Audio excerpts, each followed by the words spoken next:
Arvos with Tim Shiel on Double J. Your album, Pang, is just such a joy, start to finish. And I would like to inform you that it came in at number 28 on Double J's 50 Best Albums, 50 Best Albums list thing.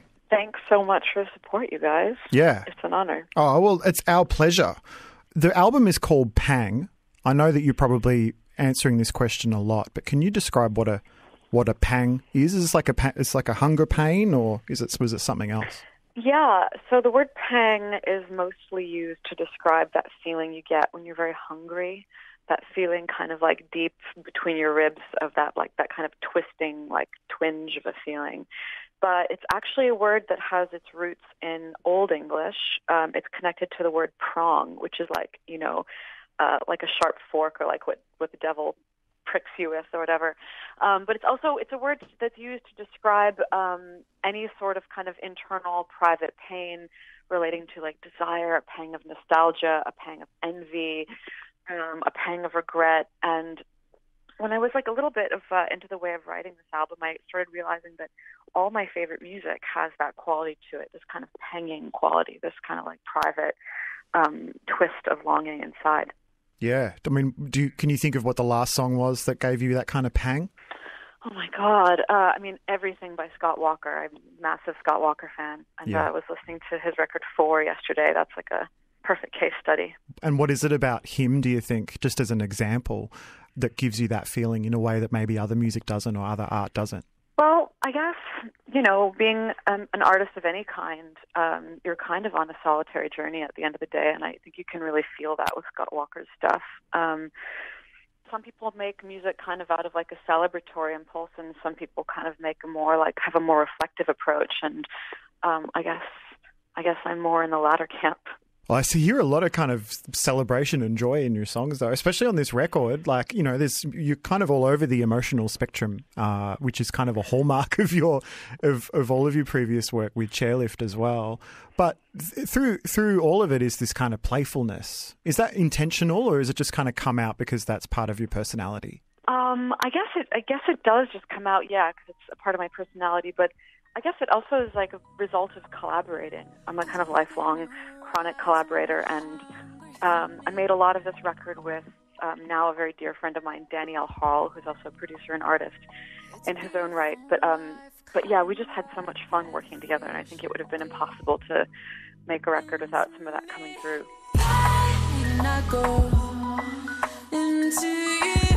Danny is ridiculously cheeky. He calls himself Huge Danny. Oh, yeah. Yeah. Well, he actually is huge. That's not even cheekiness. He's just a massive, massive man. Is he really tall? Okay. Well, that makes more sense. He's really tall. Okay. I just thought it was self-aggrandizing that he was Huge Danny. It's just honesty. Did you find you almost had to tone down some of his hugeness and some of that playfulness, or was it just you kind of met in the middle? No, not at all. Yeah. We wrote a song called Parachute together a couple years ago, and which is the closing track on the record. And once that song arrived in the world, we were both so kind of focused on developing a world around that music, and it was just so obvious what we needed to do. So it wasn't like, no one got turned down. If anything, we were kind of looking for impulses in each other to turn up. But I did make a couple of these songs by myself as well, and with a couple other collaborators, and that's part of where the whole spectrum came from.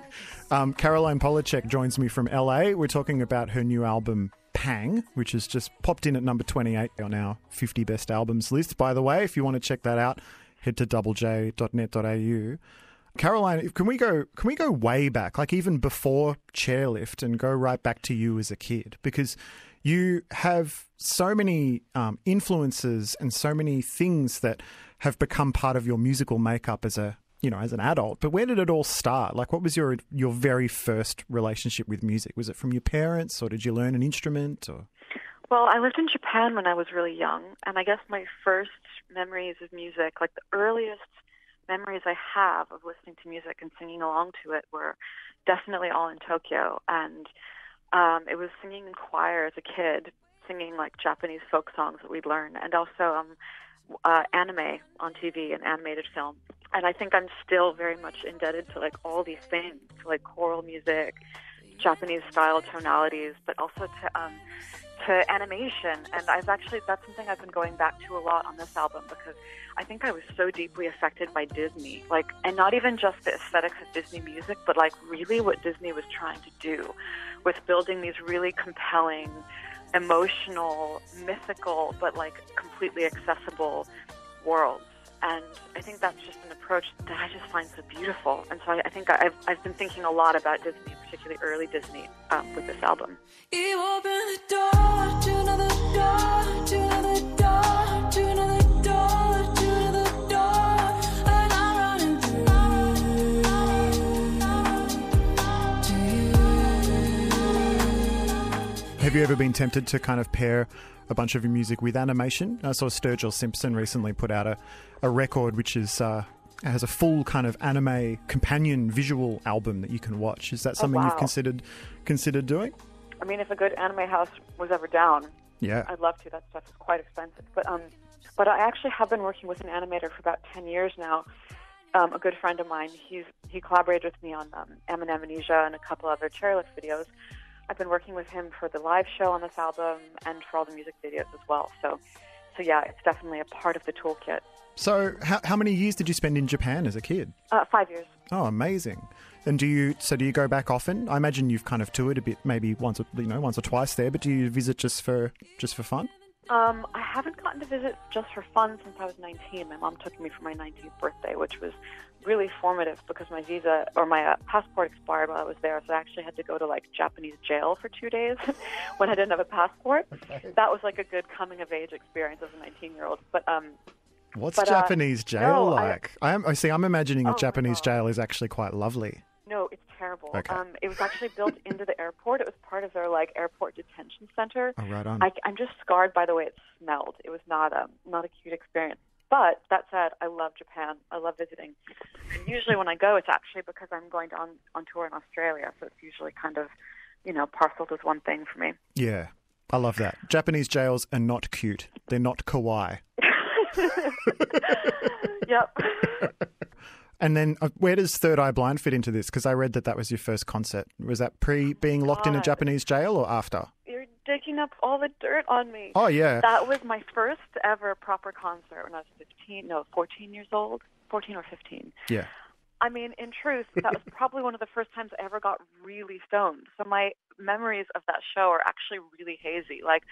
I remember hanging out in a picnic blanket and watching them from really far away. Right. And probably going into very deep inner psychic realms. Wow. But I don't remember that much of the concert. I can refresh your memory. Hang on a second.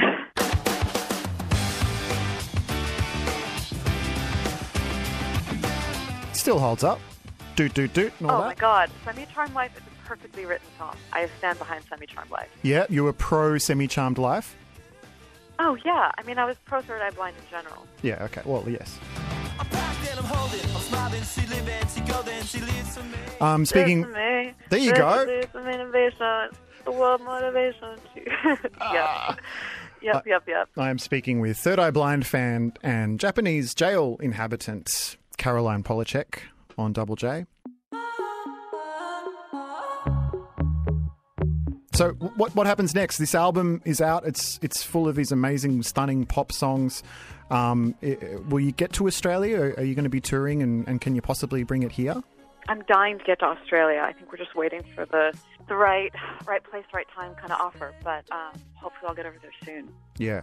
And then, are you looking towards more music or are you kind of settling into Pang mode for a bit with yourself? Or other projects, other collaborations? You said you're a serial collaborator. Is there anything on the boil? There is. There's a couple things on the boil. One collab that's coming out top of next year that I'm so excited about, but I cannot disclose yet. So there are pots on the stove. It's Third Eye Blind, isn't it? You can't tell us, though. Don't give away all my secrets on air, please. Oh, well, that's exciting. Oh, my God, can you imagine? Well, I sort of can. That's the beauty of 2019. All bets are off. So I absolutely can imagine it. And, if you're involved, it would be good. That's all I'm saying. No shade to Third Eye Blind. Thank you. I'm just saying you could get in there and, I'm going to want to hear the result. Well, you'll get an exec A&R credit on that one. Thank you. Appreciate that. electrified sexual energy and just the most incredible voice. Music makes you. I remember running up to the front of the stage and just getting into the mosh pit and jumping as hard and bashing people as hard as I could. I just felt so resilient. Yeah, it was great. Double J.